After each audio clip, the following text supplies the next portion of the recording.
Buenos ingenieros, muy buenas noches. En este video vamos a explicar lo aprendido en la unidad 2 a través de una historia que es el viaje que realiza un paquete de datos desde que sale de un dispositivo hasta que llega a su destino. Para esta explicación me voy a apoyar de las siguientes diapositivas que son de los electrones a la red global. Un viaje de un paquete de datos, una inmersión en las capas fundamentales de una comunicación de redes. Dentro de la siguiente exposición vamos a hablar acerca de las conexiones locales, los temas de capas físicas en las de datos, capas de red IPv4 y IPv6 y routers y protocolos de enrutamiento. Como primer paso tenemos lo que es la capa física, que en esta capa lo que aprendí es que los dispositivos se interconectan mediante medios físicos, como por ejemplo cables departamentados, fibra óptica o enlaces inalámbricos, además de que su función es transmitir los bits 1 y 0 como señales eléctricas, pulsos de luz u ondas. Por ejemplo, cuando nosotros enviamos información desde una computadora, estos datos se van a convertir en señales eléctricas que van a viajar por un medio físico, como se puede ver en el siguiente ejemplo, para poder llegar al siguiente dispositivo. Como mencioné anteriormente, en la siguiente imagen se puede observar que desde esta computadora se están enviando señales al HUD y las va a enviar a diferentes dispositivos. Segundo punto, tenemos, perdón, lo que es la capa de enlace de datos. Y en esta capa lo que se vamos a utilizar son las tramas y las direcciones MAC, que las direcciones MAC las voy a explicar un poquito más adelante, pero estas nos sirven para poder asegurar la comunicación dentro de la red local. Dentro de la capa de enlace de datos, su función es asegurar una transferencia de los datos fiables y sin errores dentro de la red local, además de poder organizar estos bits en tramas y realizar un control de errores. Por ejemplo, en el siguiente ejemplo tenemos la siguiente computadora que está conectada a varias computadoras y está dirigiendo las tramas solo a un destinatario. Es decir, que desde esa computadora va a enviar los tramas al switch y el switch va a saber a cuál es el destinatario que tiene que enviar esa información. Seguidamente tenemos de lo que es las direcciones MAC, que las direcciones MAC es una dirección que tiene cada dispositivo único y a su vez también es permanente de fábrica. Por ejemplo, los primeros 24 bits son la parte donde identifica el fabricante y los últimos 24 bits identifican la interfaz o el número de esta tarjeta gráfica. ¿Para qué sirve esto? Para poder identificar el origen y el destino de las tramas dentro de una misma red local. Seguimos con otra capa, que es la capa que conecta los mundos, es decir, que cuando se necesita comunicarse con un dispositivo en otra red, la capa 2, que es la capa de enlace y las direcciones MAC, no son suficientes ya que necesitamos un direccionamiento y un dispositivo que conecte las redes distintas. En este caso hablamos de un router, el cual su función es proporcionar un direccionamiento lógico de direcciones IP y poder encontrar una mejor ruta entre las diferentes redes. Partimos con lo que son las direcciones IPv4. eh, perdón. Bueno, las direcciones IPv4 son un sistema de direcciones lógicas que nos permite a los dispositivos encontrarse a través de Internet. A diferencia de las direcciones MAC, que son únicas, estas pueden cambiar. Por ejemplo, los primeros números están aquí, va a ser la porción de red, es decir, en donde se encuentra la red, y los últimos dos va a ser la porción de host, perdón, o el número del dispositivo. Entonces, ¿qué es una dirección IPv4? Es un sistema de direccionamiento, en este caso de 32 bits, que permite aproximadamente 4.3 millones de direcciones. Está estructurado por 4 octetos, es decir, números de 0 a 255 separados por puntos. Y aquí entra lo que son las clases que se usan como clase A, clase B y clase C para definir el tamaño de esta red. Este sistema ha sido reemplazado por métodos más flexibles, como por ejemplo el CIDRC. En este caso también en esta unidad aprendí lo que es la diferencia entre una dirección IPv4 y una dirección IPv6, que se va a explicar un poquito más adelante. Pero bueno, las direcciones IPv4 son direcciones como por ejemplo la 192.168.1.1, que son limitadas. En cambio, por ejemplo, una dirección IPv6 utiliza muchas direcciones muchísimo más largas para poder soportar una mayor cantidad de dispositivos. Además, dentro de esto vemos lo que es el subnetting, el BLSM y el SRI, que nos permiten dividir una red grande en varias subredes más pequeñas.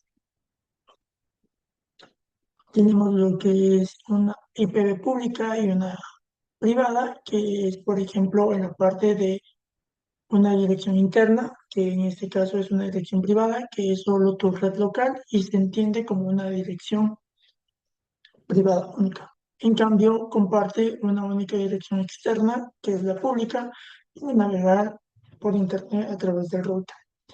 Una dirección IP privada, esta se utiliza para la comunicación dentro de tu LAN, es decir, dentro de tu red local, con unos rangos desde la 10.0.0.0 hasta la 192.168.0.0. En cambio, la IP pública será asignada por tu proveedor de Internet y además es una identidad única en una red global. Ahora, dentro de lo que tenemos son las diferencias entre la IPv4 y IPv6 que se mencionó anteriormente, pero para recalcar un poco, eh, la red IPv4 cuenta con 4.3 millones de direcciones, es de 32 bits, y la IPv6 cuenta con muchísimo más, que sería 341 decillones de direcciones con 128 bits. Estas son, las direcciones IPv6 son muchísimo más eficaces que las otras direcciones IPv4. Ahora aquí entramos a la parte de lo que es el arte de subnetting, que se mencionó anteriormente, que es dividir una red grande en subredes muchísimo más pequeñas. ¿Y para qué sirve esto? Para poder organizarlas mejor y además del rendimiento. ¿Y para qué se usa? Para poder reducir el tráfico en el broadcast, ya que este queda confinado a su propia subred. Además de que esto te permite aumentar su seguridad, ya que aísla departamentos o servicios en segmentos o redes separados. Además que es muchísimo más fácil de gestionar redes pequeñas que estén bien organizadas. Pero ¿cómo funciona todo esto? Tomamos prestado lo que son los bits de la porción de los hosts que me expliqué anteriormente para poder crear identificadores de su red y esto se lo va a reflejar en una nueva máscara. Por ejemplo, como tenemos en el siguiente ejemplo, tenemos un tráfico de podcast con una red principal que es 192.168.0.0. Esto es antes del subnet. Vamos a hacer una división lógica como la lógica y vamos a poder dividir esta red en pequeñas subredes, por ejemplo, la 192.168.0.026, igualmente con la .64, .192 y .128. Es decir, que la dividimos en subredes muchísimo más pequeñas. Recordemos que el subnetting es como dividir un gran almacén en pasillos muchísimo más pequeños y organizados. Tenemos lo que también es el BLSM y el BLRM. El BLSM es una máscara de subred que es la longitud de una variable y esto nos permite usar diferentes máscaras para cada subred, optimizando las redirecciones a nivel local, asignando IPs necesarias para cada segmento. Por ejemplo, como el ejemplo anterior teníamos la subred 26 y en este caso tenemos una subred 25 que se utilizaría para 120 empleados o una subred de 27 para 20 empleados y una subred de 30 para un enlace de punto a punto o igual una subred de 30 para un enlace de punto a punto. En cambio, el SDRI es el enrutamiento de dominios en clases. Recordemos que dentro de los IPv tenemos lo que son las clases que se denominaron anteriormente, que cada clase es para denominar el rango de cada red. Este SDRI o enrutamiento de dominios en clase es un método que eliminó este sistema de clases de A, B y C, que era crucial para la estabilidad del Internet. Pero permite agregar rutas que son super subnetting, que esto es para poder reducir el tamaño de las tablas de los enrutamientos globales. Por ejemplo, en el siguiente ejemplo tenemos las direcciones 198.151.100.21 y esta la podemos dividir en varias subredes muchísimo más pequeñas. Recordar que el SDRI o enrutamiento de dominios sin clase es un lenguaje que usa los routers de Internet para hablar de grandes bloques de direcciones. Seguidamente hablamos de lo que es el router y sus puertos.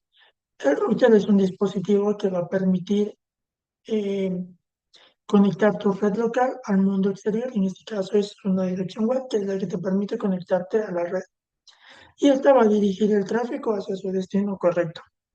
Como expliqué anteriormente, en la etapa 2 de enlaces, lo que hace es ver cuál es la dirección correcta y poder conectar dispositivos eh, con el resto del mundo. Tenemos lo que es, por ejemplo, el puerto WAN, perdón, que es la conexión exterior, es decir, la conexión a Internet, y esta va a recibir la IPv pública y nos va a llevar al Internet. Los diferentes puertos de la LAN es para poder conectar nuestros dispositivos, ya sea todas celulares, mandos o televisores. Una diferencia fundamental de esto es que, perdón, un momento. Bueno, una cosa interesante de esto es que las direcciones LAN son una red interna, que es decir, puede ser una casa o una oficina, y esta va a conectar dispositivos entre sí usando las IPs. En cambio, las direcciones WAN lo que usan son redes externas para conectarnos con el resto del mundo. Por ejemplo, una red LAN nos va a permitir que el router se comunique con dispositivos de diferentes segmentos. En cambio, una red WAN nos va a conectar con varias redes externas, como por ejemplo la Internet. Entonces, decide el router el camino correcto, ya que los routers no adivinan el camino ni usan mapas, sino que usan tablas de enrutamiento para decidir por dónde enviar los paquetes y cómo funcionan. Por ejemplo, tenemos dos tipos de enrutamiento estático. Perdón, dos tipos de enrutamiento. Enrutamiento estático y enrutamiento dinámico. ¿Y cómo funciona el enrutamiento estático? Aquí lo que hacemos es configurar las rutas manualmente por un administrador y estas son fijas. Las ventajas de esta es que no consumen recursos en el router y son predecibles. El problema es que estas no se adaptan a cambios y si su enlace falla, el tráfico se detiene y requiere una intervención manual. En cambio, por ejemplo, los enrutamientos dinámicos es que el router habla entre sí para descubrir la topología y calcula la mejor ruta automáticamente, como por ejemplo funciona Google Maps. Para calcular la mejor ruta, en este caso usaría un algoritmo de Dijkstra para encontrar la mejor ruta desde el origen hacia el destino. Una de estas ventajas es que se adapta a fallos y a cambios de la red y es muchísimo más escalable que un enrutamiento estático. Pero una desventaja sí es que va a consumir bastantes recursos del router, CPU, RAM y ancho de banda. Ahora sí, hablemos de los protocolos de enrutamiento. Recordemos que los routers se usan para compartir información de rutas y se eligen según el tamaño de red, el grupo del equipo y los objetivos de rendimiento. Tenemos lo que es un RIP o protocolo de routing de información. En este caso lo que hace es con un conteo de saltos, pero obsoleto para redes modernas porque es muchísimo más lento y su límite son 15 pasos. Tenemos lo que es el OSPF, que en este caso es un estado de enlace, que es un estándar abierto, y su métrica es muchísimo más costosa, ya que está basado en el ancho de banda. Es muy popular en redes empresariales y es bastante rápido y escalable. Tenemos lo que es el EIDPG, que en este caso está compuesto también por banda de ancho y por retrato, y es muy eficiente. Y terminamos con el EGP, que es un protocolo de gateway, y que su función es conectar grandes redes entre sí, basándose en políticas y no solo en la velocidad.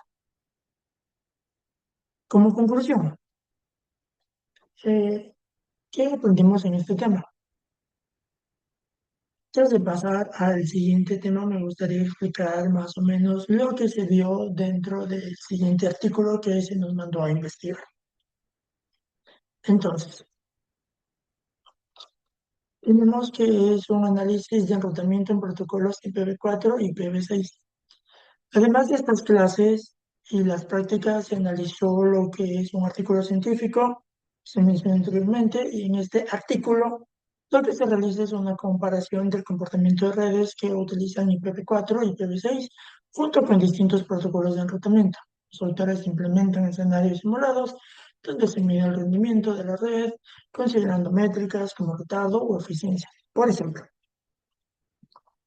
es una introducción y tenemos el primer donde vemos que uno de los aspectos más importantes de este artículo es demostrar los protocolos de enrutamiento dinámicos, ya que se adapta muchísimo mejor a cambios de red con configuraciones estáticas, además se relaciona con eh, la parte de las configuraciones y permite aprender rutas automáticamente, mejorando la comunicación.